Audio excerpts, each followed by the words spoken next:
Continuamos con la nueva serie dentro de la serie general La Verdadera Fe Cristiana. Estamos hablando en una pequeña serie que vamos a terminar el año, que se llama la Jesús Fuente de Vida. Jesús Fuente de Vida. El título de hoy es Unidos a la Vid Verdadera. ¿Cómo se llama el título de hoy? Unidos a la Vid Verdadera. Vamos a leer este texto, luego lo vamos a desarrollar. Verso 1. Dice aquí, yo soy, ¿están conmigo allí? La vid, ¿qué dice? Verdadera. Y mi Padre es el labrador. Todo pámpano que en mí no lleva fruto, ¿qué dice? Lo quitará, y todo aquel que lleva fruto lo limpiará para que lleve más fruto. Ya vosotros estáis limpios por la palabra que os he hablado. Permaneced en mí y yo en vosotros. Como el pámpano no puede llevar fruto por sí mismo si no permanece en la vid, así vosotros si no permanecéis en mí. Yo soy la vid, vosotros sois los pámpanos, o vosotros los pámpanos. El que permanece en mí y yo en él, este lleva mucho fruto, porque separados de mí, nada podéis hacer.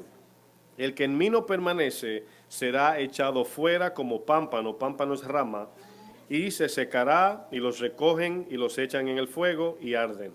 Si permanecéis en mí y mis palabras permanecen en vosotros, pedid todo lo que queréis y os será hecho. Hemos estado hablando de haciendo comparaciones acerca de las buenas obras y el fruto, haciendo diferencia de lo que es vivir en buenas obras o vivir en fruto. ¿Cuál es la diferencia? Ya hemos compartido anteriormente de que por muchos años la iglesia lo que ha hecho es llevar a la misma, o los pastores o líderes, de llevar a la misma iglesia a portarse bien o hacer cosas buenas. Y hay una gran diferencia entre hacer cosas buenas o producir fruto en Dios. Dos extremos muy radicales en su separación. Bueno, Primera de Corintios, no tienen que buscarlo, en el capítulo 3, allí el Señor está hablando de galardones, por ejemplo. Y en esos galardones el Señor hace dos comparaciones y está hablando de la edificación de la iglesia guiados por el Espíritu Santo. Cuando el Señor allí compara las buenas obras con los frutos, utiliza la madera y el oro. Utiliza 3 y 3. Madera, plata, piedras preciosas, y luego dice, oro, plata, piedras preciosas, madera, heno y hojarasca. Y vemos cómo hay dos grupos aquí, dos elementos diferentes. Uno se consume con el fuego, otro se purifica con el fuego. El que es hecho en el Espíritu Santo, cuando le da el fuego, cuando Dios prueba esa obra, se purifica más. Cuando usted quema el oro, lo único que hace es limpiarlo, hacerlo más brillante, más puro. Pero usted le utiliza el fuego con la madera y todos sabemos que se hace cenizas. Ahora, no queremos ninguno de nosotros en aquel día venir delante del Señor cuando nos pida cuentas que todo lo que hicimos era ¿qué? Ceniza, ¿verdad? No queremos que se haga ceniza en aquel día. Todos queremos que sea oro para cuando Dios lo pruebe, seamos todos aprobados. Ese texto está hablando de las obras del cristiano, de los galardones incluso. Y aparte de los galardones, ¿verdad? No sabemos lo que Dios nos va a dar en aquel día. Pero yo lo resumo en Cristo. Cristo es nuestro galardón, como Moisés lo llamó. Nuestro enfoque, nuestro galardón a ganar es Jesucristo. Pero mientras estamos en la tierra, cada uno de nosotros, hermanos, yo le intimo a que seamos responsables en examinar todo, hermanos. Dios nos dio un razonamiento a cada uno, no para que otro razone por mí, o el teléfono, o la computadora, o el sistema, o el gobierno, sino para que cada uno de nosotros examinemos. No importa, hermanos, que usted me conozca a mí por 99 años siendo su pastor. Cada día, hermanos, examine lo que usted recibe. Estudie la palabra. Sean como los de Berea, hermanos, que examinaban todo lo que escuchaban. Hoy en día, desde que una persona va a una iglesia y oye 3 o 4 predicaciones y ve que el que está predicando está bien, ya cree que todo lo demás está bien. Y nos equivocamos aunque tengamos buena intención. ¿Usted está de acuerdo? Entonces, así como usted compra algo, nadie va a una joyería a comprar un anillo y el primero que le dan, usted le paga $5,000 y va y se va. Sino que usted lo examina. Usted dice, espérate, esto parece como amarillo, como así, como no sé, como que no es oro. Y primeramente usted pone por encima el lado negativo. ¿Por qué? Porque usted va a pagar su dinero. Usted quiere saber qué es oro. ¿Qué más con la salvación? ¿Qué más con la salvación? ¿No debemos de ser más meticulosos en lo que estamos recibiendo? Entonces, le digo esto porque cuando un falso se para aquí a predicar, no es solamente culpa del falso, sino del que recibe la falsedad. Entonces, hay iglesias falsas porque hay un falso predicando y falsos cristianos. Porque si usted no es falso y yo sí, el primer día que me escucha, usted se va. Es igual a ir a un restaurante donde la comida está podrida. Si usted vuelve, es que a usted le gusta la comida podrida. Pero si no vuelve, es porque usted quiere comida buena. Entonces, al igual, nosotros debemos de cada día, hermanos, pasar un autoexamen en nuestro corazón. Cada día, hermanos, cada día. Y siempre decir, ¿y saben cuándo es el momento más peligroso? Cuando vamos bien. Ese es el momento más peligroso. Cuando usted va bien, es donde usted se confía en sí. Estoy bien, no tengo que corregir. Y cuando estamos bien es donde tenemos que tener más cuidado.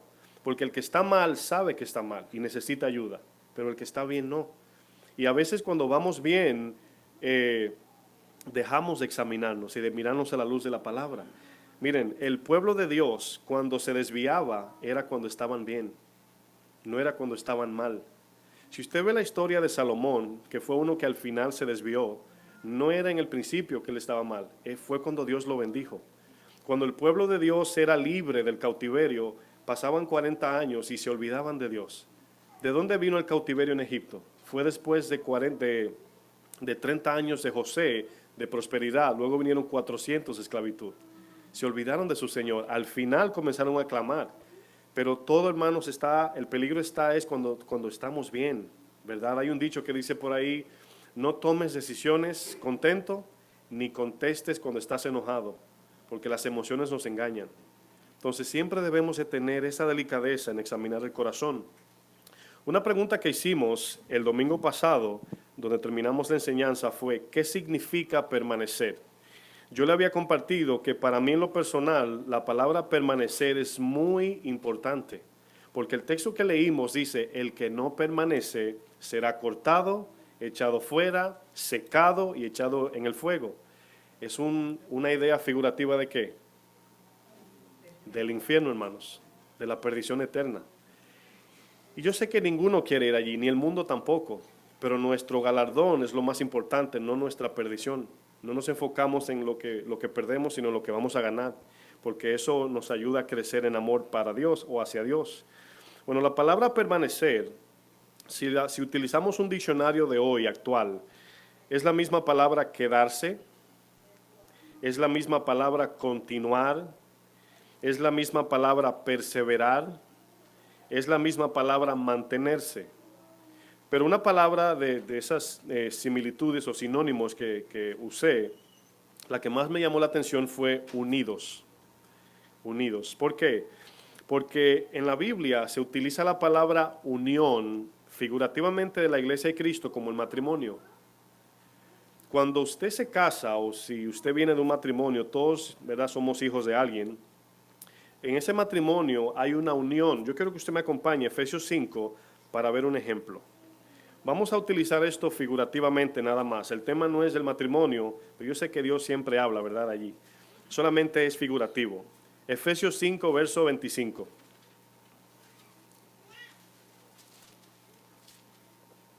Aquí vamos a ver algo muy importante. Y acuérdense que el enfoque de la enseñanza de hoy es permanecer en la vid verdadera, unidos a la vid. Queremos irnos hoy con un mejor entendimiento de qué significa permanecer, porque dice la palabra misma que cuando permanecemos llevamos fruto y más fruto. ¿Quién quiere llevar fruto? Todos, ¿verdad? Bueno, verso 25 dice, maridos, amad a vuestras mujeres, así como Cristo amó la iglesia y se entregó a sí mismo por ella. ¿Para qué? Para santificarla, habiéndola purificado en el lavamiento del agua, que es figurativo de la palabra. Dice que la limpia por el agua, que es un elemento que sirve para limpiar, pero es la palabra que se refiere. El 27 dice, a fin de presentársela a sí mismo una iglesia, ¿qué dice? Gloriosa, que no tuviese mancha, ni arruga, ni cosa semejante, sino que fuese santa y sin mancha. Así también los maridos deben amar a sus mujeres como a sus mismos, ¿qué? Ahora, fíjense lo que está diciendo. Yo debo amar a mi esposa como me amo yo. Yo sé que eso confronta, pero yo debo amar a mi esposa como yo me amo. O sea, lo que yo quiero para mí, lo debo querer para mi esposa primero. Pero aquí la implicación es esta, porque nos confundimos. Aquí la idea es que si yo amo a mi esposa como yo me amo, me estoy amando a mí mismo también. Es porque dice la palabra que somos uno. Miren lo que dice más adelante. El que ama a su mujer, ¿qué dice? A sí mismo se ama. En otras palabras, lo voy a trasladar a la figura que quiero usar. El que ama a Dios, repita conmigo, a sí mismo se ama. Por eso es que la palabra dice, ama a tu prójimo como a ti. Si tú no te amas, y no estoy hablando de egoísmo, no puedes amar a otro. Porque tú siempre vas a buscar lo mejor para ti. Y con esa mejoría o beneficio se lo vas a dar a otro. Pero es en el amor de Dios. Fíjense lo que dice. Porque, verso 29, nadie, ¿quién se odia a sí mismo? Nadie. Miren, le voy a decir esto. Aún el suicidio que se comete es por amor a sí. El que se suicida, hermanos, lo que está diciendo es, quiero acabar con este dolor. Esa es la idea del suicidio. Ya no quiero sufrir más. Y la razón del suicidio, que es un engaño del enemigo, el que lo decide, lo hace, hermanos, es para calmar el dolor. Piensa que eso es mejor, matarse, que vivir. Lógicamente es un engaño, pero aún eso, porque uno diría, nadie nunca se odia a sí mismo. Y aunque las personas lo dicen, ¿verdad? Me aborrezco, no significa eso. Y el texto 29 dice, nadie se aborrece, nadie aborrece su propia carne. Dice, sino que la sustenta y la cuida, como también Cristo a la iglesia. Porque somos, ¿qué dice? Miembros de su cuerpo. Ahora miren, eso es otra parte. Cuando estamos unidos a la vid, oigan bien, la evidencia de que estamos unidos es el amor al prójimo. Si yo no amo a mi prójimo, hermanos, no estoy unido a la vid, dice la palabra. La evidencia de mi amor hacia ustedes es que estoy unido a la vid. Aquí el punto es que debemos examinar el amor. ¿Cuál es ese amor? Es el amor bíblico, el de 1 Corintios 13. No es el amor de que, ay, es que me da pena, no le quiero decir la verdad. Eso no es amor, hermanos, eso es egoísmo. Cuando usted no le dice la verdad a alguien en misericordia, amor y humildad, usted lo que está es evitando la confrontación de allá para acá y está pensando en usted. ¿Están de acuerdo? Pero cuando usted le dice a alguien, mira, aunque te duele, hermanos, te amo, pero mira, esto está mal. Ese es el amor de Dios. Ese es el que estamos recibiendo hoy. Estamos siendo confrontados, pero para mejorar. El doctor siempre te va a decir tu condición para mejorar, para sanarte. Fíjense lo que dice el 30. Porque somos miembros de su cuerpo, de su carne y de sus huesos. Somos uno, hermanos. Luego dice, por esto dejará el hombre a su padre y a su madre, y se unirá, y los dos serán una sola carne. Ahora, ¿por qué aquí el Señor utiliza el ejemplo o no el ejemplo, literalmente dice, dejará el hombre a su madre y a su padre, y se unirá a su mujer? Porque en orden de prioridad, cuando el varón o la mujer no está casada, su primera familia es su mamá y su papá, hasta que se casa. En el momento que se casó, se desune, si puedo decir, de su familia, su mamá y su papá, y se une a su esposo. Ahora su esposo debe ser más importante que la suegra. Suegra, te amo. Es así, hermanos. Ella también dejó a su mamá y a su papá. ¿Sí o no? Bueno, debemos de poner en primer lugar la esposa, sí, porque viene celo de la familia. No, ahora tu esposa es más importante que yo, ¿sí? No, tu esposo es más importante que yo, ¿sí? Es así, hermanos, porque ahora somos una carne. De donde esa mamá que me está reclamando, ya tú no me llamas porque no te da tiempo por tu esposa o tu esposo. Lo que está haciendo es egoísmo, ¿verdad? Está actuando egoístamente, porque ella también dejó a su mamá y su papá para tenerme a mí. Entonces aquí vemos, hermanos, que el final del texto dice, y los dos Serán una carne, hermanos. Eso significa la palabra permanecer en la vid. Nosotros debemos ser uno con Cristo. Pero esta palabra, que no se queda, ¿verdad?, a preguntarnos, pero ¿cómo, verdad? ¿Qué significa ser uno en el matrimonio? Aunque el tema no es el matrimonio, pero es el mejor ejemplo. Que somos uno en corazón, en alma y en fuerzas. Ahora bien, ¿por qué hay pleitos en la casa? No voy a hablar de este tema muy amplio, pero para que vean, lo mismo pasa en nuestra relación con Dios. Lo mismo que pasa en el matrimonio, que adulteramos aunque vivimos juntos, y le voy a explicar eso, lo que significa. Por eso hay pleito en la casa y nunca hay paz, y siempre, ¿verdad?, para aquí y para allá. Porque el matrimonio fue diseñado para que gobierne Cristo, no el hombre, Cristo, no el hombre, Cristo. Oí que dijeron por ahí el hombre. Eso es machismo. Pero cuando el hombre se sujeta a Dios, es la cabeza del hogar. Lo es en todo tiempo, pero me refiero, debe gobernar bajo el gobierno de Dios. Ese es el orden. Entonces, la mujer cuando se somete al varón, bueno, ya tenemos una conferencia de matrimonio aquí. Cuando la mujer se somete al varón, lo hace por Dios, no es por el hombre, porque el hombre es imperfecto. Pero cuando la mujer hace eso, entonces el hombre también corresponde en el orden de Dios. Dice la Biblia que el hombre se santifica, el no creyente, en la mujer. Pero bueno, en esa unión, hermanos, de que ya no vivo yo, como dice Pablo, sino Cristo vive en mí, es igual en el matrimonio. Cuando usted dijo en las buenas y en las malas como que se olvidan, ¿verdad? Bueno, hermanos, corazón, alma y fuerzas, así mismo es en la vid. Debemos estar en Dios en corazón, en mente, en todo, hermanos. Ese es el primer mandamiento. Estudiando yo esto, me daba cuenta de que la fe, el primer mandamiento, ser llenos del Espíritu, es lo mismo. Es estar lleno de Dios. Es estar en Él nada más. Bueno, yo quiero usar un ejemplo en 1 Corintios 6. Vamos a ver aquí, estamos analizando la palabra unión o permanecer.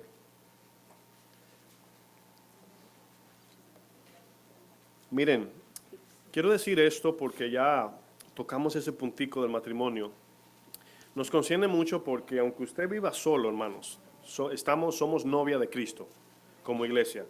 No se vea como que, bueno, no están hablando de mí, no. Tenemos una relación con Dios individualmente. Y la infelicidad en la familia y el desorden, la disfuncionalidad, es por la separación de Dios. De ahí viene todo. No es porque Él no hizo, no me entiende, o yo quise y Él no quiso, no, hermanos. Es porque Dios no está gobernando nuestra casa. El momento que nos sometemos los dos y dejamos que Dios guíe el bote o el barco, todo se ordena, porque Dios es un Dios de orden. Y todo lo que nosotros nos hace falta como familia es porque estamos desconectados de Dios. Vamos a ver un ejemplo en 1 Corintios 6, 16. Van a ver aquí lo que usa Jesús o el Señor para hablarnos de lo que es la unión, lo importante de la unión. Ahora bien, no es cierto que cuando se habla de adulterio, los que no estamos adulterando en la carne con otra mujer, como que ese texto no nos llega. Dice, bueno, yo estoy tranquilo en mi casa con mi esposa, ¿verdad? Yo no adultero. Pero la Biblia le llama adulterio cuando anhelamos las cosas del mundo primero que a Dios. La Biblia le llama adulterio espiritual. Y lo vamos a ver más adelante. La Biblia nos dice todo eso. Pero fíjense aquí el ejemplo, hermanos. Este ejemplo, quiero explicar esto porque es importante. Miren, nosotros no pecamos o no nos desconectamos porque pecamos, sino que al desconectarnos, pecamos. Quiero repetir eso. Usted no se desconecta, por ejemplo, usted no se separó de Dios porque pecó. Muchos piensan, bueno, pequé, me separé de Dios. No, primero usted se separa. Y al separarse se corta esa fluidez de la savia y ahí es donde usted peca. El pecado es el resultado de la desconexión, no el pecado el resultado o lo que produce la desconexión, sino cuando usted se desconecta de Dios, inmediatamente usted peca, sin hacer nada, hermanos. Un ejemplo que mi esposa me estaba compartiendo, que a mí me ministró mucho, nunca lo había visto así, increíble. El paralítico, hermanos, en moral, ¿quién se portaba mejor que él, al que el Señor sanó? Moralmente hablando. ¿Quién se portaba mejor que él? Nadie, hermanos, estaba allí. No robaba, no pecaba, no, o sea, pecaba en su corazón, pero lo que quiero decir es que no hacía nada malo. Estaba tendido en una cama. Y cuando el Señor viene a este hombre a sanarlo, ahí fue que le dijo, tus pecados te son perdonados. Y todo el mundo dijo, pero este hombre no peca, porque ellos pensaban que el pecado era lo que la obra o la acción, no la naturaleza caída. Yo no me imagino, porque a lo mejor no lo habíamos visto así, todo el que estaba allí, tus pecados te son perdonados, ese hombre ni de la cama se para. Sí, así ese hombre se va al infierno, siendo paralítico, hermanos. Por eso es que no debemos ver cómo una persona, ¿verdad?, que hace bien, saluda, es simpático, se va a ir al infierno. Ay, es que esa persona es tan tierna, yo no puedo creer que Dios lo... El problema es que no es que Dios lo manda al infierno, es que no deciden seguir la salvación en Cristo. Y aunque se crea muy buena esa persona, va camino al hoyo. Ya nacemos camino al hoyo. Usted sale de la barriga de su mamá camino al hoyo. Es Dios quien nos interrumpe y nos dice, no vayas allí. Entonces, entendemos ahora que no es que pecamos y nos separamos, sino la separación es lo que produce el pecado. Pero la unión produce el fruto en Dios. Por eso es que permanecer, hermanos, es Dios que produce eso. Tiene un sentido perfecto Juan 6:28, cuando le dicen, ¿qué debemos hacer para poner en práctica las obras de Dios? Y Jesús le dijo, esta es la obra de Dios, que creáis. ¿Qué es creer? Permanecer en Él. Esa es la verdad, hermanos. Cuando Jesús en Juan 8 dice, y conoceréis la verdad, ustedes lo conocen, y la verdad nos hará libre. ¿Cuál verdad? Que si estamos desconectados de la fuente de vida, que es Jesús, nunca vamos a ser libres. Pero somos libres en el momento que nos conectamos a la savia verdadera, a la vid verdadera, perdón. Miren lo que dice el verso 16, hermanos. Acuérdense que estamos ejemplificando la palabra permanecer. Aquí a manera de pregunta Pablo dice, ¿o no sabéis que el que se, ¿qué dice? Une, es la misma palabra unión, el que se une con una ramera o prostituta, el que no sabe, es, ¿qué dice? Un cuerpo con ella. Ahora, lógicamente aquí es figurativo, no le está hablando en lo individual, pero el texto está hablando de la carne, de los pecados del cuerpo del cristiano. Dice, porque dice, los dos serán una sola carne. Quiere decir que con lo que usted se une, usted es igual a eso que se unió. Si nos unimos a Cristo, ¿qué somos? Cristianos. ¿Sí lo entendieron, verdad? Huid, perdón, 17. Pero el que se une al Señor, un espíritu es con Él. Huid de la fornicación. Cualquier otro pecado que el hombre cometa está, ¿qué dice? Fuera del cuerpo. Mas el que fornica contra su cuerpo, peca. Y fíjense por qué está enfatizando en esto. Ahora, quiero que noten, se lo voy a explicar para cuando lo lean lo entiendan mejor. Dentro de nosotros, el que ha nacido de nuevo, dentro de nosotros habita el Espíritu Santo, hermanos. ¿Sí saben eso? Dentro de nosotros está el Espíritu Santo de Dios, el creador del universo. Hermanos míos, eso es grande. A veces lo olvidamos, pero eso es increíble. Y si usted nació de nuevo en Cristo, que me imagino que casi todos los están aquí, Cristo, la presencia de Dios está allí. Pero el Señor está allí, hermanos, parado, esperando que nosotros le entreguemos nuestra voluntad. Él no nos va a forzar. Él no nos va a forzar. ¿Sí sabía eso? Él no es que lo mueve a usted a hacer. Él pone el querer. Y usted conecta el querer con el hacer. Usted quiere, entonces hace. Si usted no quiere, usted no hace. Él pone el anhelo, pero usted responde. Pero acuérdense que Pablo dice que tenemos dos anhelos, dos leyes. La carne y el espíritu. Pablo dice, yo con la mente ahora sirvo a Dios. ¿Qué quiere decir con la mente? Que cuando Dios pone en mí el sentir, yo respondo a la mente, al espíritu, en otras palabras. Pero mi naturaleza me pide otra cosa. Mi naturaleza me pide otra cosa, vivir la vida, brincar, gozar, adulterar, drogas, mujeres, hombres, no sé, todo lo que el mundo da. Y aquí vemos que el 19 dice, o ignoráis que vuestro cuerpo es, ¿qué dice? Templo del Espíritu Santo. ¿Qué es templo? Templo tiene la idea de una tienda como el tabernáculo. ¿Se acuerdan que hemos venido estudiando el tabernáculo del atrio, el lugar santo, el lugar santísimo? Aquí dice que nosotros ahora somos templo del Espíritu Santo. Miren, Cuando Jesús iba a la cruz, que dijo, derribaré este templo y lo edificaré en 3 días. Muchos no saben que lo que él quiso decir es, derrumbaré el templo de concreto y lo edificaré en 3 días. Cuando él estaba muerto, cuando murió en la cruz hasta su resurrección, ¿pasaron cuántos días? Allí se estaba efectuando el pago del pecado y la justicia imputada en nosotros. Y ahora, hermanos, nosotros venimos a ser templos de Dios. Por eso Pedro dice piedras vivas. Una piedra es algo muerto. Si alguien no la levanta y la tira, no hace nada. Pero Pedro le llama piedras vivas. A Pedro le dijo, ¿quién dice la gente que soy? Pedro dijo, el Cristo, el ungido, el enviado. Y Jesús dijo, sobre esta roca edificaré mi iglesia. ¿Cuál es la roca? Cristo. Pero ¿qué significa cuando él dijo sobre esta roca? Sobre esta confesión. En esta fe de Cristo la iglesia va a crecer. Y aquí vemos, y ahí es donde sacan que el Papa apareció, ¿verdad? Pero ese texto está hablando de la iglesia. Y cuando estamos conectados al Espíritu Santo, hermanos, la iglesia es viva. Pero si no, la iglesia está muerta.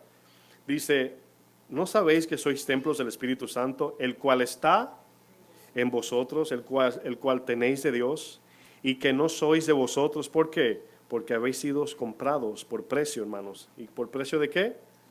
De la sangre. Cuando usted oiga esa palabra leyendo la Biblia, hermanos, no la tenga por menos. Cuando dice la palabra nos compró con precio de sangre, quiere decir que Dios dio todo lo que tenía para comprarlo a usted. Nunca diga nosotros, siempre diga para comprarme a mí. Cuando usted se generaliza, usted se está comparando. Pero cuando usted piensa y dice, Señor me compró con precio de sangre, yo le pertenezco a Él. Así es que hay que verlo. Y luego dice, hermanos, glorificad pues a Dios en vuestro cuerpo y en vuestro espíritu, los cuales son ¿de quién? De Dios. Esa unión que estamos hablando, aquí el texto dice que si nos unimos a una ramera, somos uno con esa ramera. Entonces, prostituimos nuestro cuerpo, de forma espiritual y de forma literal. Pero aquí lo que se está refiriendo es, está dando una connotación de unión. Si nos unimos con el Señor, dice la palabra, un espíritu somos con Él. Entonces, quiero que se imaginen esto. Allí está el Espíritu Santo en nosotros, esperando que usted decida darle el cargo de jefe, vamos a decirlo así, esperando que usted le diga, tú mandas, lo que tú digas, eso yo hago. Y cada vez que tú dices, Espíritu, ¿qué hago? Él te dice, eso se llama ser guiados por el Espíritu. Espíritu, estoy sintiendo esto, Él te dice, eso no es bueno, eso es bueno, eso es malo. Cada vez que tú dices Espíritu Santo, claro, usted no tiene que decir así, pero cuando vamos aprendiendo la palabra, sabemos lo que es de Dios y no. Somos guiados por su palabra. Y el Espíritu te va a hablar y vas a desarrollar esa relación con Dios que vas a escuchar claramente cuando Él dice sí o no. Eso es lo que significa ser gobernados por Dios. Y cuando estamos conectados, todo lo que yo hago, bueno, voy a salir. Inmediatamente usted se va al trono y dice, Señor, ¿puedo salir? Y al principio va a sonar mecánico, pero no, después va a ser normal. Cuando usted era niño, usted nunca salió de su casa sin pedir permiso. A lo mejor lo hizo 2 o 3 veces y ya sabe lo que le pasó cuando volvió. Usted llegando y la chancla en el aire, ¿verdad? Conmigo era una correa así, de 3 pulgadas por media pulgada así. Era casi un palo de lo gorda, de lo gruesa que era. Y era algo increíble, nadie salía sin pedir permiso. Nosotros hacemos lo que queremos ahora como cristianos. No debemos. Señor, esa pareja, ¿tú la enviaste sí o no? Y a veces decimos que sí en la carne y decimos sentí de Dios. Y luego viene el problema y no sabemos de dónde vino el lío. Por no esperar en Dios. No, es que como vivimos en un mundo caído, total, nadie es perfecto. Y justificamos el problema. No, mis hermanos, debemos ser guiados por Dios. Pero eso va a acontecer, hermanos. Miren, cuando estamos unidos a Dios, ya estamos gozosos. Venga la pareja o venga, estoy gozoso. Venga el dinero o no. Venga la muerte o no. Estoy gozoso porque el gozo no viene de esas cosas. Viene de Dios. Pero ahora al unirme a alguien, al tener dinero, Dios usa eso como un instrumento de santidad. Y Dios es glorificado. Esa es la idea. Romanos 12:1, si me quiere acompañar, fíjense lo que dice. Romanos 12, verso 1.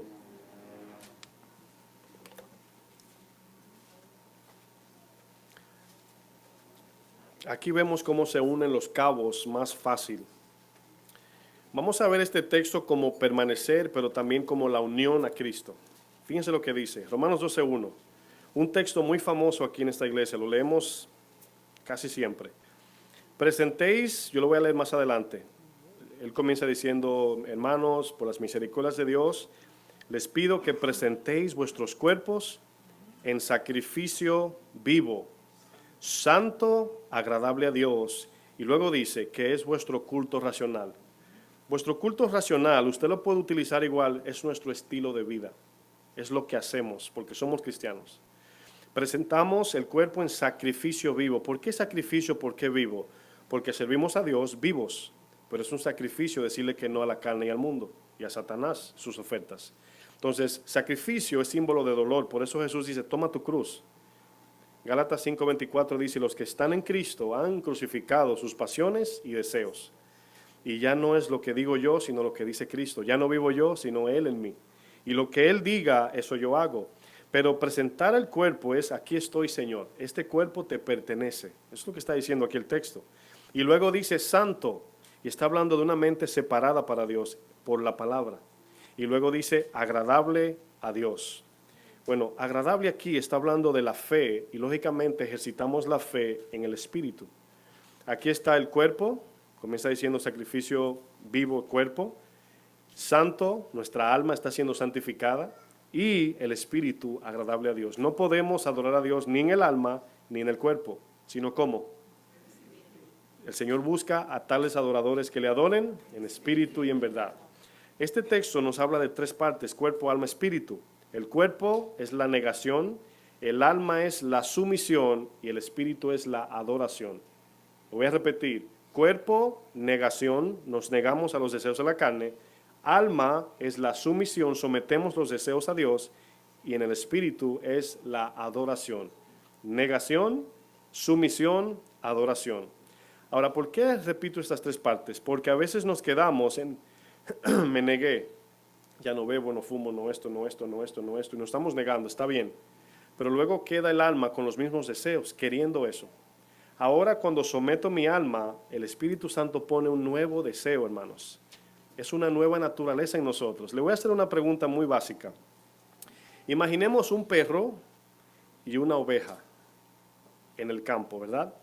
Y usted agarra, toma pastos y le pone allí también ligado con los pastos carne, ¿verdad? Y lo liga. Y usted lo tira en el patio y usted tiene estos dos animales. ¿Qué se va a comer el perro? ¿Y la oveja?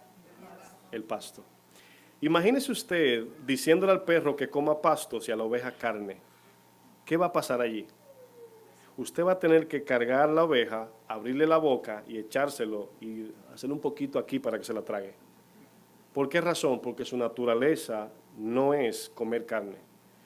Cuando usted y yo obedecemos la palabra, no debemos de ser obligados a obedecerla, sino que la nueva naturaleza nos lleva a querer obedecer a Dios. Usted vino hoy a la iglesia porque usted quiso. Muchos lo trajeron, yo sé. Pero yo sé, hermanos, que ahora en la nueva naturaleza queremos obedecer a Dios. ¿No es así? ¿Y de dónde nació eso? ¿Porque somos buenos? No, hermanos. Dios cambió nuestra naturaleza. Y ahora nos ponen carne y nos comemos el pasto. Yo sé que todavía no es verdad, pero es una idea espiritual. Yo sé que usted no cambia el brócoli por la carne, o viceversa, ¿verdad? La idea es, hermanos, para no desenfocarnos, es que el perro siempre va a comer carne y la oveja siempre va a comer pasto. Cuando Cristo vino, nos cambió, no voy a usar el de perro, voy a usar otro, ¿verdad? Nos cambió de cabritas a ovejas. Esa es la idea. Y nos cambió la naturaleza, hermanos, ya somos sumisos. Las ovejas no pueden ver si su pastor no le dice avancen. Son dependientes de la vara. Por eso en el Salmo 23 dice, tu vara y tu cayado me infunden aliento. Y la oveja, hermanos, si no es pasto fresco, no come. No come pasto seco. Hay que llevarlo a lugares de pastos, delicados pastos. Esa es la oveja, hermanos. Somos ovejas ahora. Y no podemos vivir sin ese pasto que es la palabra. Pero primero debemos de ser transformados. Ahora, cuando nacemos de nuevo, instantáneamente nace un nuevo deseo, porque somos limpiados. Pero usted y yo tenemos todavía la potestad de volver al mundo. Todavía podemos comer carne en vez de pastos. Entonces, por eso es que se dilata el crecimiento. Porque mientras la palabra nos limpia y nos conecta otra vez, usted vuelve otra vez a comer carne, se dilata el proceso. Y nos vamos secando al punto que la rama se cae y se seca, y eso es lo que no queremos. ¿Sí me entendieron? Bueno, volviendo a Juan 15, hermanos, que es el texto central que estamos usando. Juan 15, verso 1.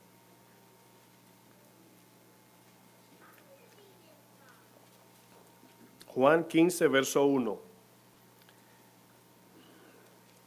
Aquí hay algo que cuando lo estudiaba me llamó la atención. Lo hemos explicado, pero como que me seguía como llamando la atención. Y lo vamos a ver ahora cuando leamos. Dice el verso 1. Yo soy la vid verdadera. Mi padre es el labrador. Ahora noten aquí la idea. Jesús es ese árbol, ¿verdad?, que nos sustenta a nosotros. Pero quien le da mantenimiento a eso, ¿quién es? Quien le da el crecimiento, el abono, el agua, es el Señor. Ustedes notan que aquí no aparecemos en ninguna parte, solamente en permanecer. Así como las ramas permanezcan, Él está diciendo. Si permanecemos, no hay que hacer nada. Es increíble, hermanos. Y usted diría, pero no hay que obedecer. La obediencia es permanecer. Porque al permanecer, la savia vendrá y es automático que usted va a tener que dar. Las ramas no hacen nada, hermanos. Por eso es que sacrificios en la iglesia es que tengo que hacer, es obras muertas, es legalismo. Tengo que hacer esto para agradar a Dios. No, permanece y Él hará a través de nosotros. Miren, ¿a quién le ha pasado que hay veces que yo sé que no siempre la oración es algo que usted siempre está en ese fuego, no siempre es igual, pero hay veces que cuando usted ora y usted se toma su tiempo, se concentra, usted se olvida de todo, usted se para de allí que todo lo siente, usted está tan sensible y le hablan mal y usted como que no es con usted. Yo no sé si le ha pasado. ¿Algunos? ¿Algún participante?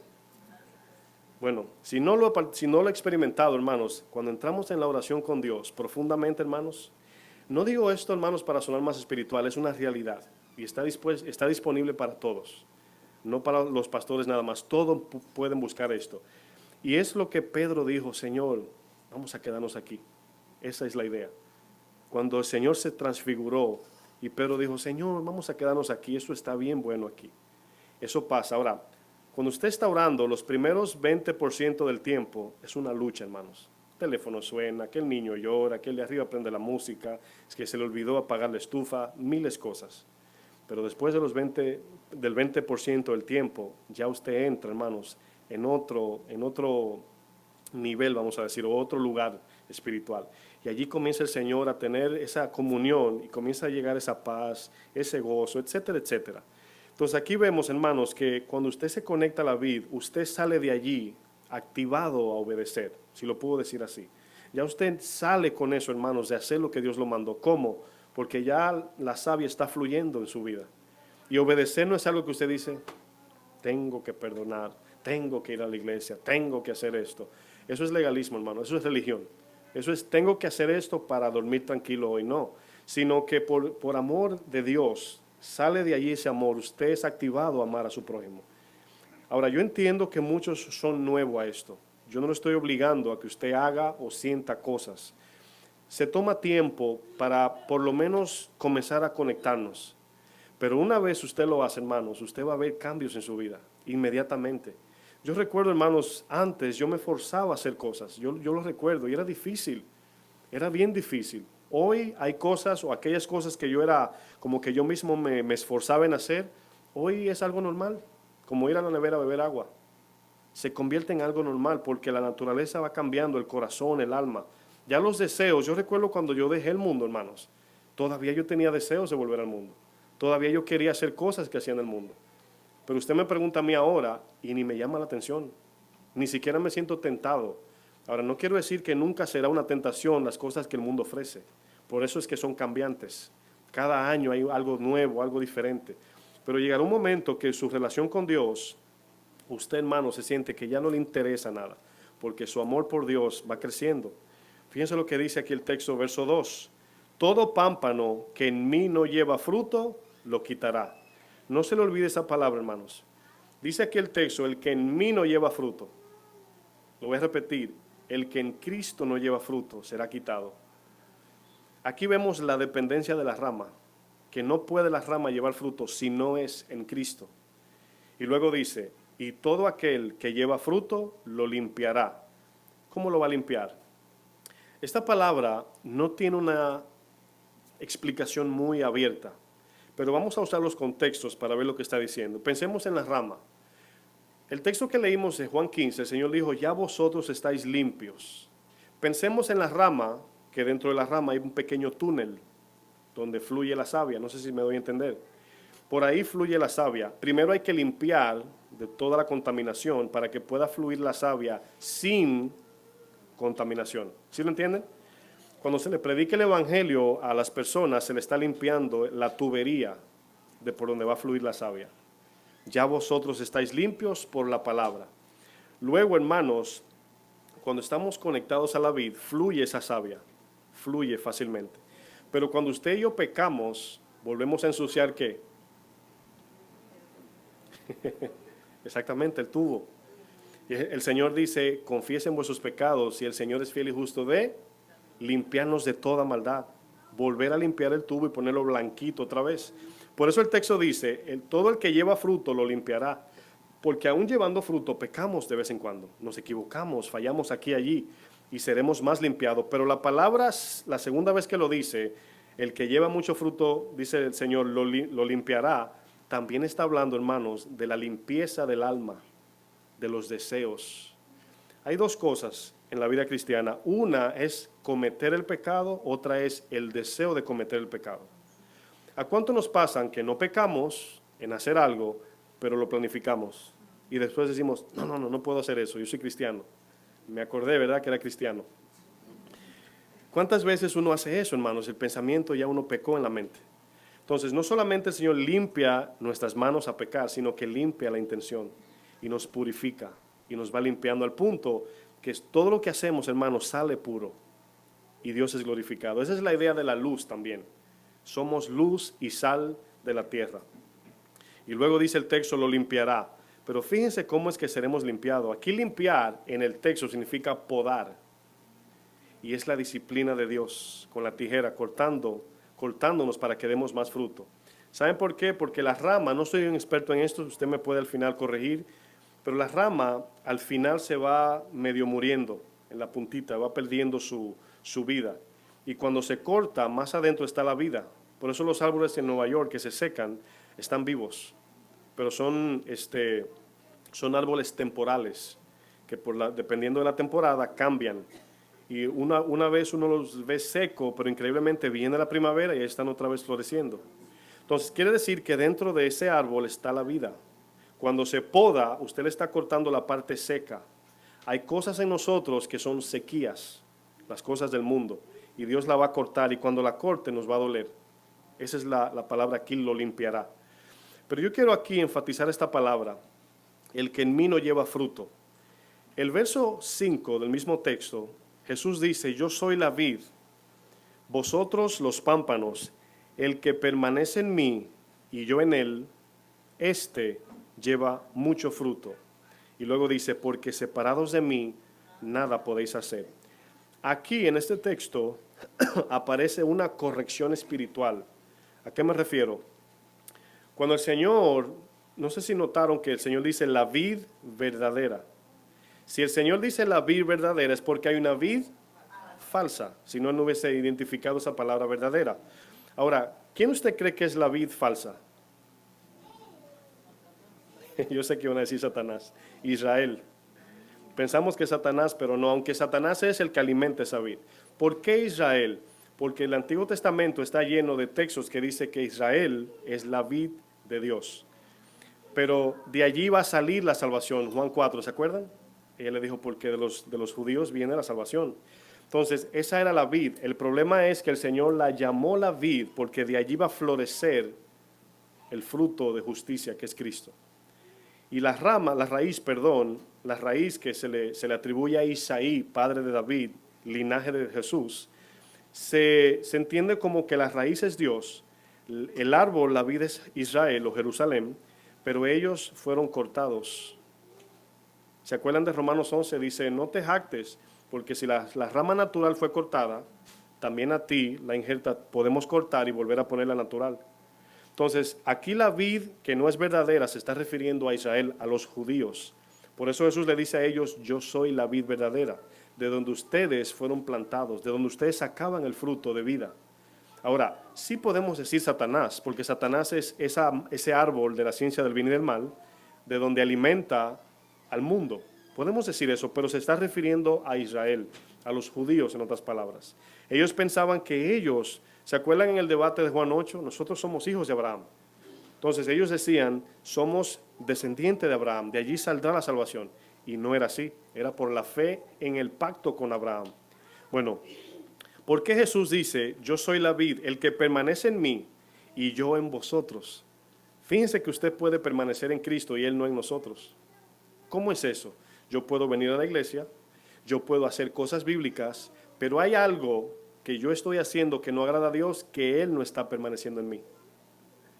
Lo voy a repetir de esa forma. Podemos hacer todo lo que la Biblia dice. Los judíos hicieron eso. Ellos hicieron todo lo que dice la Biblia, pero el Señor no estaba en ellos. Hay dos partes. Está la búsqueda y la aceptación. Santiago 8 nos ayuda a entenderlo. Acercaos a Dios y Él se acercará. ¿Cómo nos acercamos? Y luego dice, pecadores, limpiad las manos, y los de doble ánimo, purificad vuestros corazones. ¿Qué significa purificar vuestros corazones? Que solamente nos alimentamos de una vid, no de dos. ¿Sí lo entendieron? Entonces aquí el Señor, eso es importante, hermanos. Quiero que por favor abra su corazón y su mente. Miren, podemos hacer tantas cosas, por eso inicia hablando del examen. Y podemos estar haciendo cosas, pero si no hay fruto, hay un problema. Estamos haciendo algo mal que Dios no está permaneciendo en nosotros. Cuando yo digo, es que se me hace difícil no mentir, no hacer esto, y no hacer esto, y no estoy gozoso, y me falta esto, y me siento vacío, la savia no está fluyendo, hay algo mal aquí. Yo puedo cortar, hermanos, una rama de un árbol y pegarla con clavos. Y usted le pasa por el lado y dice, oh, mire, esa rama pertenece a ese árbol. Pero no está conectada ¿a dónde? A la savia. ¿Sí me entienden? La gente puede ver las ramas. Por ejemplo, usted ve un arbolito y la mayoría de las veces, de esos de Navidad que usan, y usted puede decir que es de mentira. La mayoría de las veces, porque casi nadie compra el de verdad. Es difícil saber hasta que usted se le pega y rompe la hojita y dice, ¿es de verdad? Por eso es que tenemos que cada día preguntarnos, ¿soy de verdad? ¿Sí me entendieron? ¿Está fluyendo la savia en mí? Aquí el texto dice claramente, oigan bien, lo voy a retomar el 5. El que permanece en mí y yo en él. Aquí hay dos partes. Podemos hacer, buscar, ir a la iglesia, leer la Biblia, mil cosas. Pues todo eso es bueno, hermanos, no estoy condenando, es bueno, pero hay algo inicial y fundamental en hacer eso, que es lo que permite que Dios se conecte a nosotros. ¿Saben qué es? La genuinidad de nuestro corazón. Por eso el primer mandamiento dice, amar a Dios con todo primero, con el corazón, y luego el corazón dictamina la mente, y la mente le dice al cuerpo, obras, acciones. Hay tres partes en el primer mandamiento, que dos son evidencia, uno es obediencia. El primero del corazón determina lo demás. Si amamos a Dios de todo corazón, nuestra mente estará enfocada en Él. Por eso Santiago dice, purificad vuestros corazones. Amad solamente a Dios. A veces decimos, es que tengo que amar a Dios en mente, con todas mis fuerzas. No. Si obedecemos nada más el corazón es quien dictamina la voluntad de la mente, y la mente es la que dictamina las obras. ¿Sí lo entendieron? No sé si hablé mucho. Bueno, permanecer en Él y Él en nosotros. El fruto, hermanos, es esa evidencia. Ahora, vuelvo y repito, muchos de nosotros quizás todavía estamos en ese tallito creciendo, ¿verdad? En esa ramita saliendo, a lo mejor no estamos allí. Pero en esa transición de vida, usted sabe en su corazón si está en paz con Dios. Si usted no tiene tranquilidad, paz, si usted responde mal en palabras, si ofende, si tiene amargura, si cuando ve a alguien le molesta, todo eso hay que examinarlo. ¿Cómo estoy ante Dios? ¿Estoy fluyendo en pureza? Es con las obras que nos damos cuenta. Por ejemplo, acompáñenme a Juan 4 para ver un ejemplo.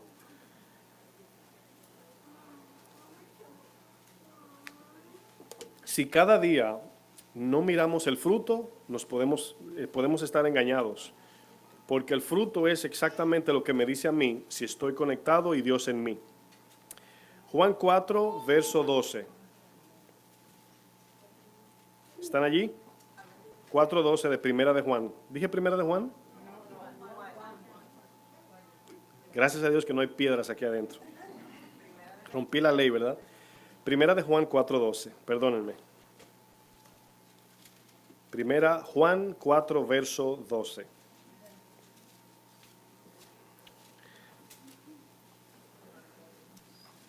Este texto es muy fundamental. Incluso el mejor libro para utilizar, para examinarnos es Primera de Juan. Es el mejor libro, o uno de los mejores, ¿verdad?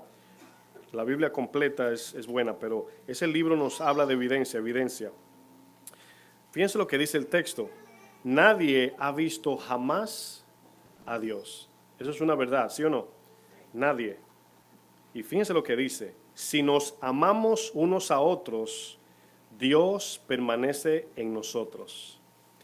El libro de Juan utiliza los textos, no lo voy a decir por equivocación, están bien, pero para entenderlos hay que invertir los textos. ¿En qué sentido? Aquí dice, si yo amo a mi hermano, Dios permanece en mí. Eso sería por obras, ¿sí o no? Porque yo amé primero y luego Dios vino. Aquí la idea del texto es, si lo vemos bien, es que si yo amo a mi hermano es porque Dios está en mí. Esa es la idea. Si yo le amo es porque Dios está en mi vida. Voy a repetir, si nos amamos unos a otros, Dios permanece en nosotros. Y su amor se ha perfeccionado en nosotros, o sea, nos ha completado. Y el verso 13 dice, eso es una palabra, hermanos, fundamental, lo que vamos a leer. Esta palabra, en esto conocemos. A veces hay preguntas que nos hacemos de cómo sé que estoy bien con Dios. Y gente dice, ¿cómo tú sabes? El texto dice, en esto conocemos. Esta es la evidencia.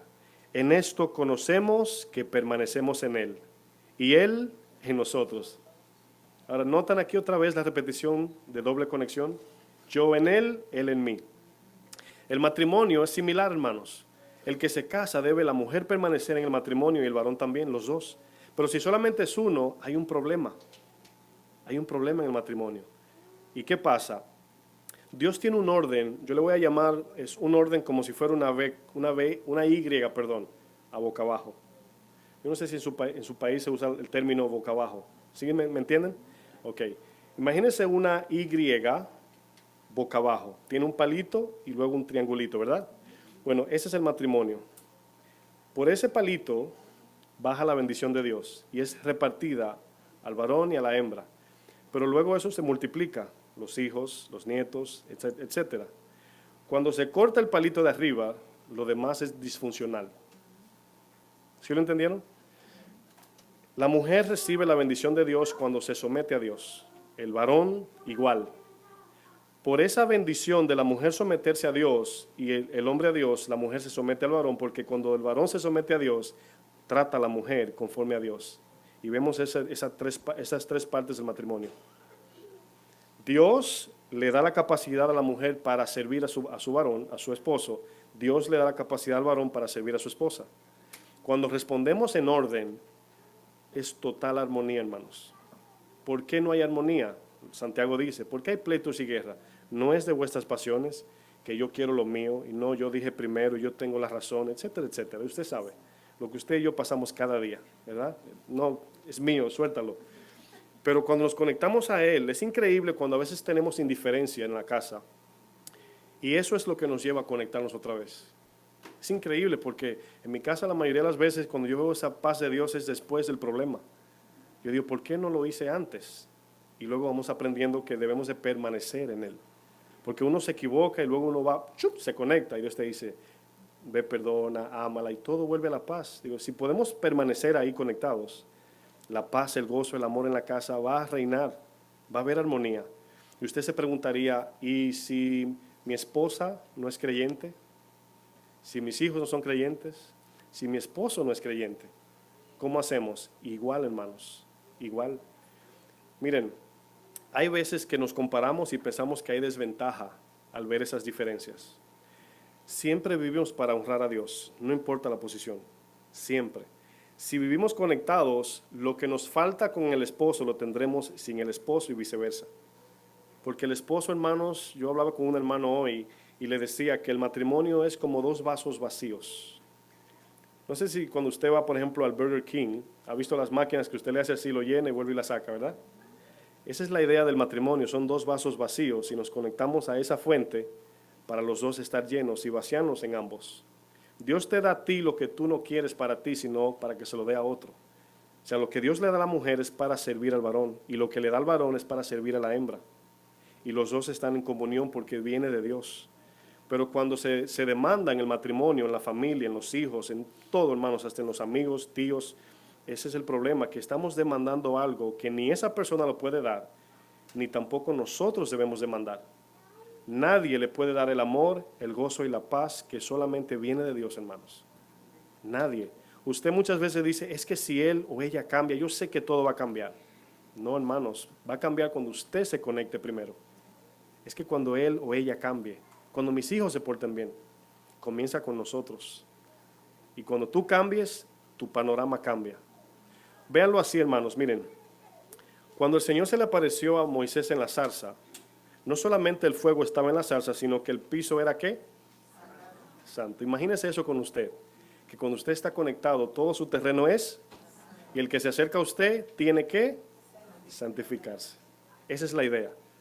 El problema es que nos desconectamos y estamos allí con los guantes, ¿verdad?, de boxeo, y ahí está el problema. Bueno, avanzamos. No le voy a cobrar por las secciones de consejería de matrimonio. Aquí, hermanos, hay algo que a mí me llama la atención y a mí, en lo personal, de verdad, me intriga porque de esto depende nuestro caminar con Cristo. Aquí vemos, yo quiero ver el texto 1 otra vez, de Juan 15. Verso 1 de Juan 15. Vamos allá.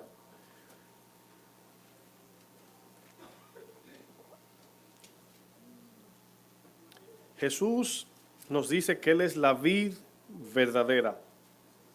Recuérdense que la palabra vid es utilizada de manera figurativa como fuente de vida, ¿verdad? El verso 2 dice, todo pámpano que en mí no lleva fruto, lo quitará, y todo aquel que lleva fruto lo limpiará. Pero si ustedes notan, no lo vamos a leer, pero en el mismo capítulo dice, lo quitará, será cortado, se secará, y luego dice, será echado en el fuego. Quiero que entiendan esto. Van a oír muchas doctrinas hablando de que no se está refiriendo a un cristiano perderse. Y este texto es muy claro, hermanos. Cristo, desde Juan 14 en adelante, le está hablando a sus discípulos. Quiero que noten eso. Incluso del 13, porque de ahí comienza cuando Él viene lavándole los pies, la cena. El 14 es cuando Felipe, donde Él dice, soy el camino, la verdad y la vida. El 15 estamos leyendo. El 16 es la promesa del Espíritu. El 17, la oración al Padre por los que se van a quedar a cargo de la iglesia. Ya Judas no estaba aquí. ¿Sí se acuerda? Ya Judas se había ido. Cuando Él está hablando, hermanos, eso es importante porque van a venir diciendo que no, que si usted ya está en el Señor no hay forma de usted despegarse de la vid. Si eso fuera verdad, ni siquiera estuviera el mandamiento aquí, de permanecer. ¿Sí lo entienden? Ahora, siempre enfatizo esto, no podemos, pegados a la vid, perder la salvación. No. Pero si nos despegamos, nos secamos, hermanos. Y sí, hermanos, nos perdemos. Eso es lo que dice el texto. El que permanece, vive. El que se desconecta, se seca y lo echan en el fuego. ¿A qué se está refiriendo? Exactamente, hermanos. Ahora, voy a usar un texto que nos va a ayudar a ver algo muy importante. El Salmo 1 nos habla de 3 partes. Dice, bienaventurado el varón que no anduvo en consejo de malos, que no estuvo en camino de pecadores, ni se sentó en silla de escarnecedores. Yo no sé, yo estoy asumiendo, el Espíritu me dio esto, pero yo conecté estas 3 partes con lo que se llama, sabemos que cuerpo, alma y espíritu, ¿verdad? Cuando somos ser tripartito. Pero el mundo nos ofrece en cada sección algo, en la carne, en el espíritu y en el alma. Los deseos de los ojos son del alma, los deseos de la carne del cuerpo, y la vanagloria es espiritual. Es la parte espiritual, porque dice que esto no viene de Dios, sino es animal, terrenal y es diabólico. Cuando yo leía esto, me conecté al texto donde el Señor dice, si tu ojo te hace caer, ¿verdad? Eso es lo que vamos a leer. Y yo dije, wow, increíblemente esto me me impactó mucho, hermanos. Me impactó mucho. Yo quiero que vayan conmigo a Marcos 9, para que vean aquí el orden que Jesús le da a esto. Vamos a usar este ejemplo para que vean que cuando habla de la rama que se desconecta, se secará y será echada. Quiero hacerle esta pregunta una vez usted llegue al capítulo 9. Quiero que usted analice esto por sí mismo. Le voy a hacer esta pregunta, por favor. Cuando nos desconectamos, ¿por qué es? O cuando no permanecemos. Piensen en eso por un momento. ¿Qué es lo que me detiene de o conectarme o qué es lo que me hace desconectarme? Piense por un segundo, tómese su tiempo. Acuérdense que 1 de Juan 2 dice, los deseos de la carne, la vanagloria de la vida, los deseos de los ojos, de la carne y la vanagloria de la vida, no provienen del Padre, sino ¿de dónde? Del mundo. ¿Y quién es el diseñador y gobernador del mundo? Satanás, ¿verdad? Por eso Jesús le dijo en Juan 8, ustedes son hijos del diablo y los deseos de su padre quieren hacer. Fue muy preciso en eso. Y le estaba hablando aquí en Juan 15 a sus discípulos que ya habían recibido la palabra.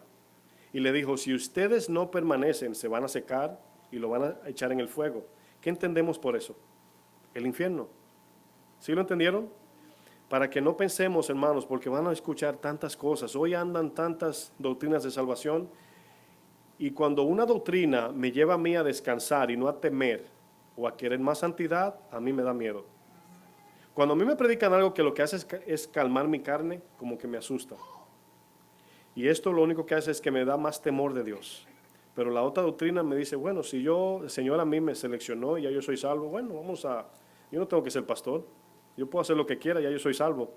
No, hermanos, es peligroso. Miren lo que dice el texto de Marcos 9, verso 43. 9, verso 43. Aquí van a aparecer tres cosas. ¿Están aquí? Si tu mano te fuere, ¿qué dice? Ocasión de caer. Cuando la palabra dice tropezar, caer, está hablando de el camino, del que ya está en Cristo. Dice, córtala. Mejor te es entrar en la vida eterna aquí, manco, que teniendo dos manos ir al infierno, al fuego que no puede ser apagado. Ahora, ¿qué es lo primero que menciona aquí? Es la mano. La mano en la Biblia es figurativo de nuestras acciones. Como Santiago dice, limpiad vuestras manos. Fíjense lo que dice el 44. Bueno, ahí termina hablando de donde el gusano de ellos no muere y el fuego nunca se apaga. Ahora va a hablar de los pies o del pie, y aquí se está refiriendo al camino. Bienaventurado el varón que no anduvo en camino de malos o de pecadores. Y fíjense el mismo orden, hermanos. El deseo es el ojo. ¿Se acuerdan de la lámpara? El pie, o la mano, perdón, es las obras. El pie es nuestro caminar. Y el ojo, que es lo que sigue, es el deseo. Por eso es que aquí lo que está diciendo el Señor es figurativo, pero también a la vez literal. Dice, si tu pie te fuera ocasión de caer, córtalo.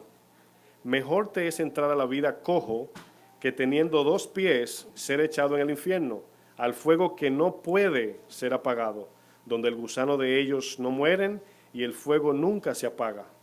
Y aquí viene el ojo. Si tu ojo te fuera ocasión de caer, sácalo.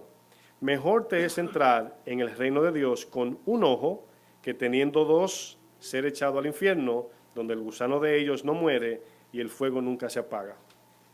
Aquí vemos tres partes: mano, pie, ojo.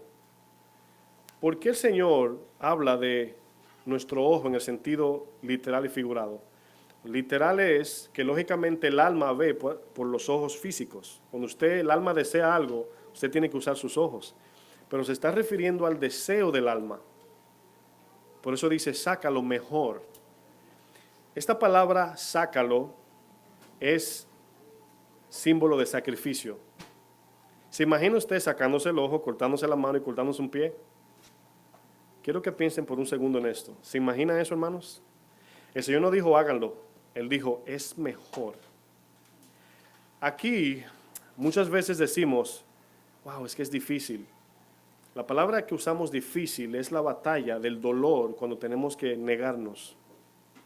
Cuando el Señor dijo sácalo, nos está diciendo, no importa que sufras al sacarte el ojo, al cortarte el pie o al cortarte la mano. Así está diciendo el Señor, no importa que sufras, porque es mejor que sufras sacando eso, y no está hablando literal, está hablando de los deseos de la carne, del pecado del mundo, de lo que el mundo ofrece. Que entrar al cielo, es mejor entrar al cielo sin eso que ir al infierno con todo. Pero está hablando figurativamente, pero literal. Figurativo aquí es que no está mandando a nadie a sacarse el ojo. Pero si el ojo que estamos hablando aquí, que es el alma, ¿cómo podemos sacar eso? Podemos sacarlo de allí por la palabra. Y por eso tenemos que crucificar la carne. Sácalo en este texto es símbolo de sacrificio. Va a doler, claro que va a doler. Pero dice el Señor, pero es mejor que te duela un poco ahora y no en la eternidad. Miren lo que dice el verso 49. Porque todos serán salados con fuego y todo sacrificio será salado con sal. La palabra sal aquí es figurativo de preservar. Todos serán salados con fuego, se está refiriendo a los que se pierden. La sal conserva, no hace que se desmenuce, porque hay gente que dice, eso no tiene sentido, el infierno donde uno se quema, pero si uno se quema un dedo por 2 horas se le cae el dedo. Lo que pasa es que no está hablando del cuerpo, sino del alma que es eterna. Y la palabra sal aquí está hablando, serán, los que se pierden, preservados en el infierno. Ese es el símbolo de la sal, o sea, que no se van a morir, sino que van a sufrir eternamente, aunque la muerte allí es separación de Dios. Y luego dice, y todo sacrificio será salado con sal. ¿Qué sacrificio, hermanos? Cuando presentamos nuestros cuerpos en sacrificio vivo. Eso será preservado hasta la eternidad también. Todo lo que hagamos será preservado o para perdición eterna o para salvación eterna. Y allí tenemos una decisión que tomar. ¿En qué banco queremos poner nuestro dinero? Esa es la pregunta aquí que el Señor hace. El 50 dice, buena es la sal, mas si la sal se hace insípida, ¿con qué la sazonaréis? Tened sal en vosotros mismos y tened paz los unos con los otros. Aquí, hermanos, es algo que cuando hablamos de separarnos de Dios, lógicamente en el momento que usted se separa, usted no se pierde, se va al infierno, no estoy hablando de eso. Pero la separación del Señor es exactamente lo que nos seca. Eso es lo que nos seca. Y luego de secado, dice la palabra, serán echados en fuego, dice Juan 15. Yo quiero cerrar con 1 de Juan 3. Por eso es que Santiago dice, oh almas adúlteras, ¿no sabéis que la amistad del mundo es enemistad contra Dios? Cualquiera pues que quiera ser amigo del mundo se constituye enemigo de Dios. Y esta carta de Santiago también es a los cristianos. 1 de Juan 3, verso 22, ahí cerramos ya.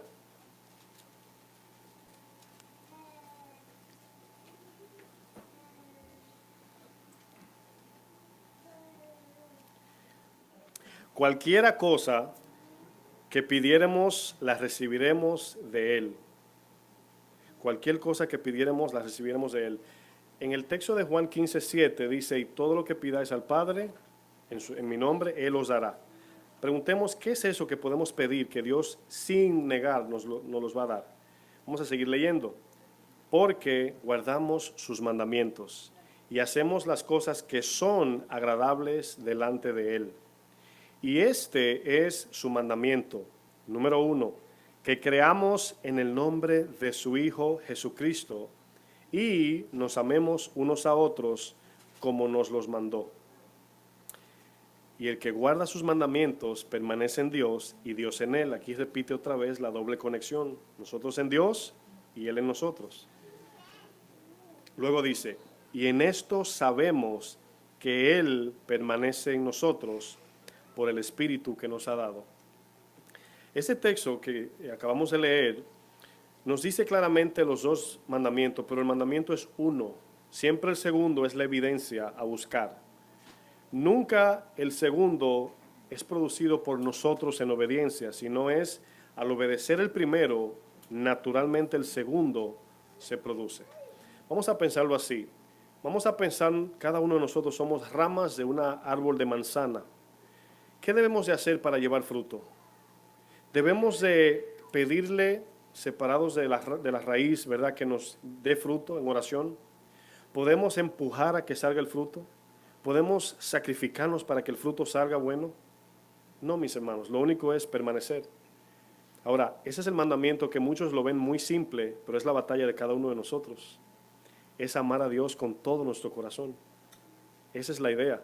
Permanecer consiste en dar la vida a Dios, no por Él. Cristo dio la vida por nosotros, ahora nosotros le damos la vida a Dios, porque a Él le pertenece.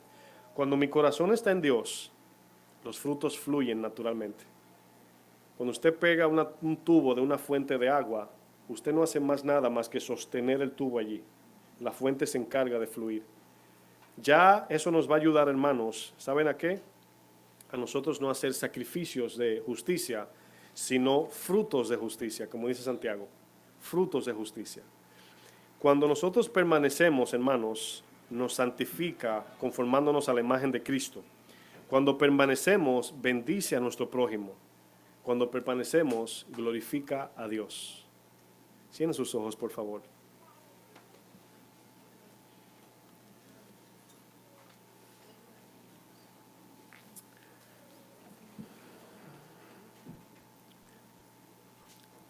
Si usted reconoce que ha vivido su vida cristiana bajo sacrificios y no ha visto ningún resultado, le voy a pedir que se ponga de pie para orar por esta petición. Si usted reconoce que había caminado sin entender esto del fruto y pensaba que por la obediencia su fruto se iba a producir nada más, o la obediencia no, sino más bien el sacrificio de hacer. Pero la palabra dice, si permanecen en mí y yo en vosotros, llevarán mucho fruto.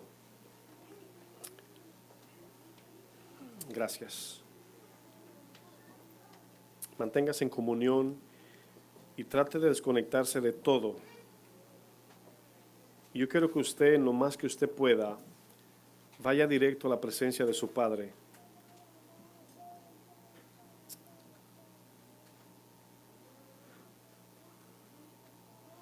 Esta palabra traerá cambios no solamente en nosotros, sino en nuestros familiares, en nuestros vecinos, en todo nuestro entorno. Y cuando comenzamos a hacer esto, hermanos, es así como vamos creciendo en fe, porque al permanecer en Dios y ver ese fruto que se produce en mí, es como la fe va creciendo y nos va llevando cada vez más y más a amar a nuestro Dios. La palabra dice que en el libro de Deuteronomio dice el Señor, Jehová tu Dios uno es. Y luego continúa diciendo, y amarás a tu Dios de todo tu corazón, de toda tu alma y de todas tus fuerzas. Y luego dice, y repetirás estas palabras a tus hijos, y la pondrás sobre tu corazón, la pondrás delante de tus ojos, la pondrás en tus manos, la pondrás en los dinteles, en las puertas, al salir y al entrar. En otras palabras, que todo lo que nosotros pensemos, hagamos, querramos, sintamos, así como Pablo dijo, sintamos una misma cosa, amando a Dios por encima de todas las cosas. Lógicamente esto va a llevar a sacrificios personales, individuales. Y cada uno de nosotros sí sabemos qué es lo que obstruye que yo ame a Dios con todo. Y es porque amamos otras cosas por encima de Dios. Su palabra es muy clara cuando nos dice en el famoso verso, mas primeramente buscar el reino de Dios y su justicia, no la nuestra, y todas estas cosas serán añadidas. Las batallas siempre estarán allí. Siempre habrá dificultades, pruebas, tentaciones, pero es totalmente diferente cuando esas batallas cuando estamos conectados a la vid.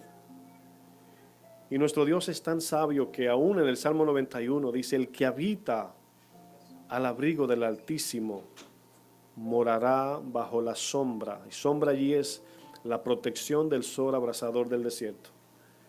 El que habita al abrigo, el que siempre está en el corazón del Señor. Abrigo tiene la idea de un abrazo del Padre, donde el Señor nos protege. Y de esa forma es donde se cumple cuando Jesús dice: nadie los arrebatará de mi mano. Cuando usted y yo permanecemos en ese abrigo y seremos bienaventurados.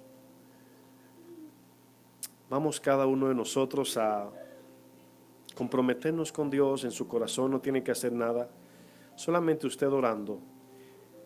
Acuérdense que cuando hacemos compromiso lo hacemos confiando en la gracia, no en nuestras fuerzas.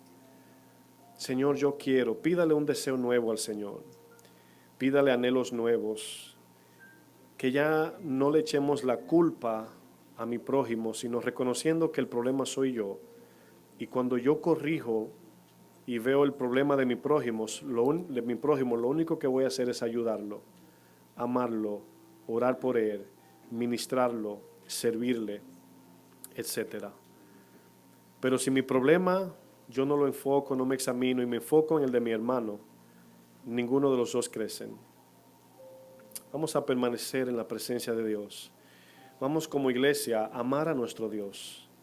Como iglesia vamos a buscar a nuestro Señor de forma personal. Vamos a crecer en una relación con nuestro Padre para que lo demás Él lo añada. El Señor anda buscando a aquellos que le buscan a Él, no lo que Él da. Pero se imagina que cuando buscamos a Él primero, lo demás es lo de menos, porque Él es la luz, Él es el pan, Él es el agua viva, Él es la verdad, Él es el camino, Él es la eternidad, Él es nuestro Dios, nuestro sustentador, nuestro redentor, nuestro salvador, nuestro hermano mayor, nuestro Padre, nuestra Madre, nuestro Creador. Todo, hermanos, es Dios. ¿Por qué buscar lo que Él da y no buscarlo a Él? ¿Por qué pedirle las cosas y no pedirle a Él? ¿Por qué enfocarnos en las añadiduras y no enfocarnos en su persona? Hay cientos y miles de iglesias en el estado de Nueva York. Podemos o ser una más, o podemos ser una iglesia diferente, que se conoce no por lo que ven por fuera, sino por lo que viene de adentro, que es el amor de Dios. Su palabra misma dice: en esto conocerán que son mis hijos, en que se amen los unos a los otros. ¿Y de qué manera vamos a amar al prójimo? Y es iniciando en buscando el amor de Dios, porque si primeramente no buscamos su amor, el amor al prójimo será fingido. Cada día debemos de crecer en esa honestidad y pureza de corazón. Usted y yo sabemos que Dios lo sabe todo. Nada hay que escondamos de Él. Nada, mis hermanos. Y el único que pierde cuando no obedecemos es usted y yo. Cuando usted desobedece, la palabra dice: no seamos oidores, sino hacedores, engañándoos a vosotros mismos. Dios, hermanos, está como un padre allí sentado en su trono mirando a sus hijos, hermanos. Ese Dios que conocemos también llora, también le duele su corazón, tiene sentimientos porque fuimos creados, mis hermanos. Él tiene alma, Él se compadece, Él le duele la perdición de sus hijos, pero créame que también le duele cuando no le buscamos. Señor, ha inquietado mi corazón profundamente con mi vida de crecer en esa relación personal más y más, de buscarlo a Él, de sacar tiempo para Él. Muchos de nosotros batallamos por amor a las cosas terrenales, pero si usted busca a Dios sobre todo, todo eso va a morir, todo eso se va a gastar en su interior y usted tendrá vida nueva. Usted amará con el amor puro que viene de lo alto y amará su palabra y temblará a ella Y ya no más serás esclavo del pecado, sino seremos esclavos de nuestro Dios. Padre, te pedimos que tu gracia, Señor, no falte, que nuestra fe no falte, y que podamos, Señor, tomar esa decisión valiente y decidir buscarte por encima de la muerte, Señor, aunque nos cueste la vida, Señor, porque el que pierde la vida por causa de ti la encontrará, pero el que la guarda por amar el mundo la perderá. Que tu Espíritu Santo, Señor, traiga entendimiento en cada área de nosotros y traiga paz. En el nombre amado de Jesús. Dios te bendiga.